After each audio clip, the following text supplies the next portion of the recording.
जय श्री राम। आप सभी का जीवन मंगलमय हो। जो ग्रह नक्षत्र आज की जो परिस्थितियां हैं मनुष्य के जीवन का, तो परिस्थितियां विपरीत हैं। इसलिए सभी को सावधान करने का जो सिद्धांत है हमारी संस्कार संस्कृति का, इसलिए सभी को सावधान कर रहा हूं।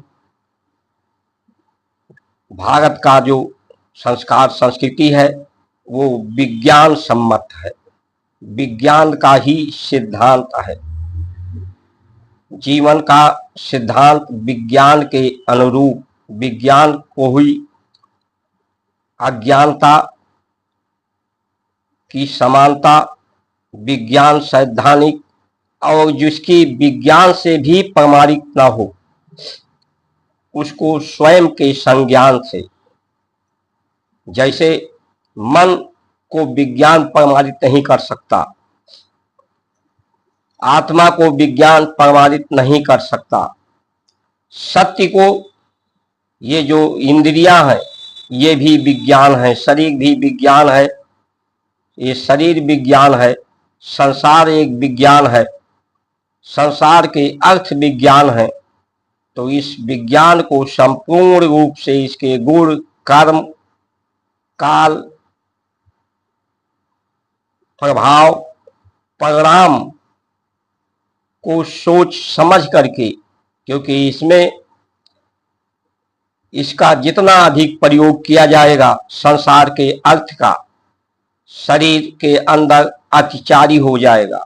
प्राण की गति जितना अधिक बोला जाएगा, जितना बार बार भोजन कुछ न कुछ खाते रहने की आदत जैसे पड़ रही है, तो इससे प्राण की गति तेज होगी, रक्त की गति तेज होगी। रक्त की गति तेज होगी तो रक्त अशुद्ध हो जाएगा, गाढ़ा हो जाएगा, ऊर्जा ऑक्सीजन को सोख नहीं पाएगा, और ये गति तेज होने से शरीर में ताप बढ़ेंगे, संताप बढ़ेंगे, रोग बीमारी बढ़ेगी।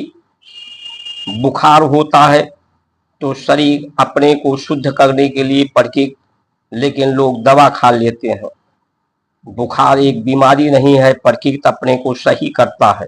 इसी तरह से दस्त लग जाना, जुखाम हो जाना, ये बीमारी नहीं है, प्रकृति अपने को शुद्ध करती है। तो ये प्रक्रियाएं हमारी जो स्वयं के संज्ञान का है। जब गुण, कर्म, काल, प्रभाव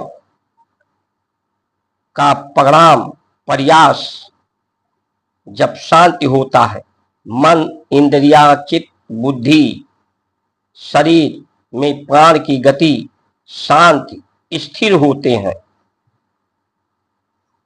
तो सत्य,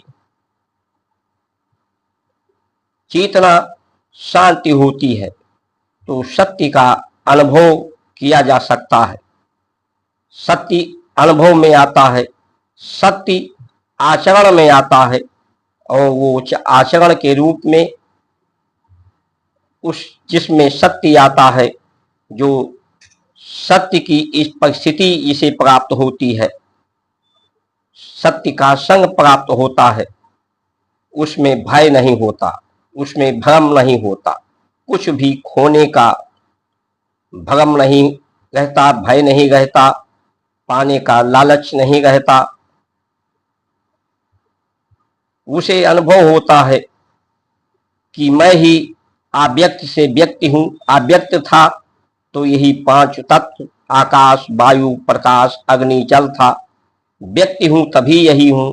अव्यक्त हो जाऊंगा, शरीर को त्याग दूंगा, तब भी इन्हीं तत्वों में परिवर्तित हो जाऊंगा। इसलिए वो निर्भय होता है। ये स्वयं के संज्ञान से समस्याओं का समाधान स्वयं के अंदर है। संसार के तत्वों में, संसार में समाधान नहीं है। संसार में तो दुख ही दुख है, समस्या ही संसार का नाम है। तो आज जो संविधान है हमारे भारत का, वो विज्ञान सम्मत नहीं है।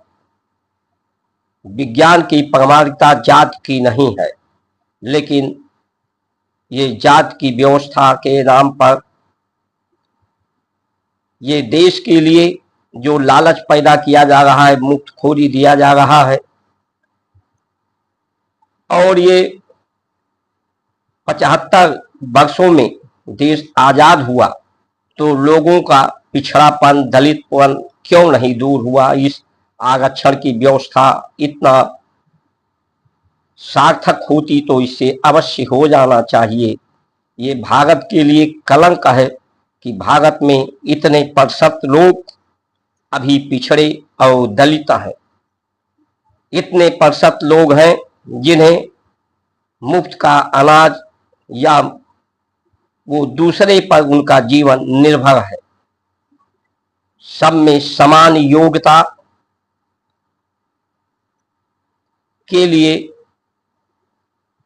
प्रयास नहीं किया गया कि सभी में समान योग्यता आ जाए। ईमानदारी, समझदारी, जिम्मेदारी, बहादुरी की शिक्षा पद्धति, शिक्षा विद्या सबको मुफ्त प्रदान कर दी जाए। स्वास्थ्य व्यवस्थाएं सबको निःशुल्क प्राप्त हो, न्याय व्यवस्था सबको निःशुल्क प्राप्त हो, तब की सब में समानता आए। तो ये विज्ञान के समान संविधान नहीं।